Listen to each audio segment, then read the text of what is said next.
CONCACAF, the governing body of football for the North, Central America, and Caribbean region, has an important mandate to expand access to the game across all of its 41 member associations. In addition to world-class execution of high-level championships and tournaments, CONCACAF's mission includes strengthening football at the grassroots for participants throughout the region.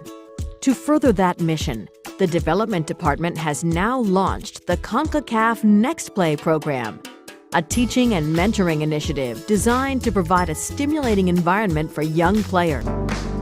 The Next Play program is a tested and targeted program for kids of all ages, designed to deliver a basic football skills curriculum, combined with key life skills training that leverage the power of the game.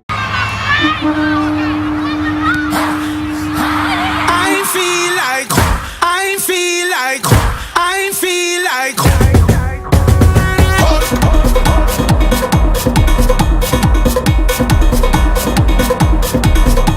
man better than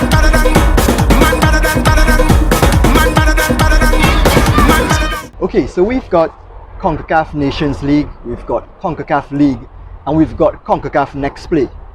With me here today is none other than Tian Gordon, who is one of CONCACAF's consultants and representatives here in Trinidad and Tobago for this week to assist in the conducting of a coaching course for all the coaches from 64 primary schools that are going to be taking part in the next edition of CONCACAF Next Play in Trinidad and Tobago. Tian is going to give us an idea as to exactly why he's here and the benefits and purpose of this particular course and edition that CONCACAF is holding here in Trinidad and Tobago. Tian, welcome to Trinidad and Tobago. Thank you very much. Tell us a bit more. A lot of things are happening right now at the home of football in Couva. CONCACAF Next Play for the second straight year is going to be hosted by the Trinidad and Tobago Football Association. Tell us about what is taking place. Alright, so the Next Play basically will be in 5 countries. We're looking at Barbados, Trinidad, Jamaica, Bahamas, and St. Vincent and the Grenadines. The basic idea here is where we're trying to use football to modify behaviors. So this is the reason we're doing the educational courses. The idea really is, how do we get football to modify the behaviors of the kids while letting them have fun at the same time. Alright. Tian, you're a former player for St. Vincent and the Grenadines. You're also coaching across in the islands as well. This sort of opportunity was not afforded to you back in your day as a youth player. When you see now the efforts that have been made by CONCACAF and the member associations, particularly in this region, what do you think about it? I think it's a great initiative and a great idea. Mainly because we need to recognize that these persons or kids that we're dealing with, they are human beings. And we can use football as a means of developing them for life, basically. So before it was just focus on football.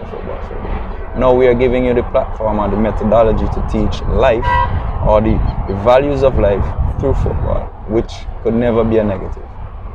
At the moment, I understand that there are supposed to be representatives from each of the 64 primary schools taking part in the coaching course.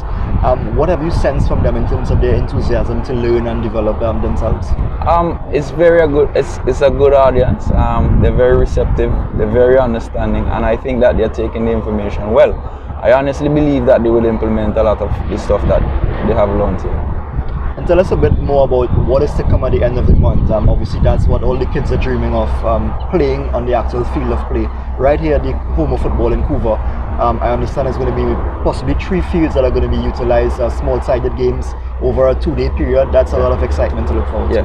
Well, the process basically is a 6-week program, so you have to train the kids and then you end up in a competition format.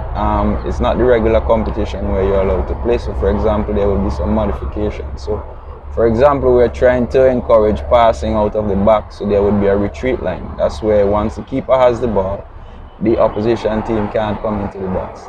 They have to wait until he releases the ball and then we play, because we're looking at improving the qualities of the player, along with, for example, you can't play the ball over the half line.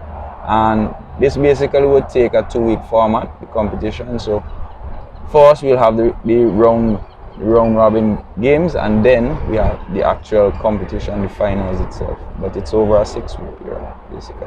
I recall the previous winners, Siparia Boys RC. They won a trip to go to Chicago for the CONCACAF Gold Cup final. So Yes. that was, a big achievement for them. What can they look forward to this time? Any ideas? The entire process and idea of this basically is through, as you said, CONCACAF and Scotiabank is our sponsor.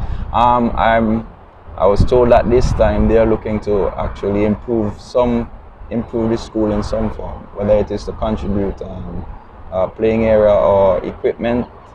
They're yet to finalize, but that's the route that they are trying to take this time. All right, good. Tian, I can't let you go without asking you, your impressions as to the facilities here that you're seeing. Obviously, there's a lot of development taking place here in Couva. You have the hotel that is going to be open pretty soon. The home of football is what they're calling it. The training pitches, we're at the Archibald Stadium. What are your thoughts on this? It's outstanding. The people of Trinidad must be proud of what they're seeing here. It's just left to you guys now to really reap the success and the benefits from it. But it's a good site, and I have been enjoying it so far. Tian, thank you for being with us. All the best. No problem. Thanks.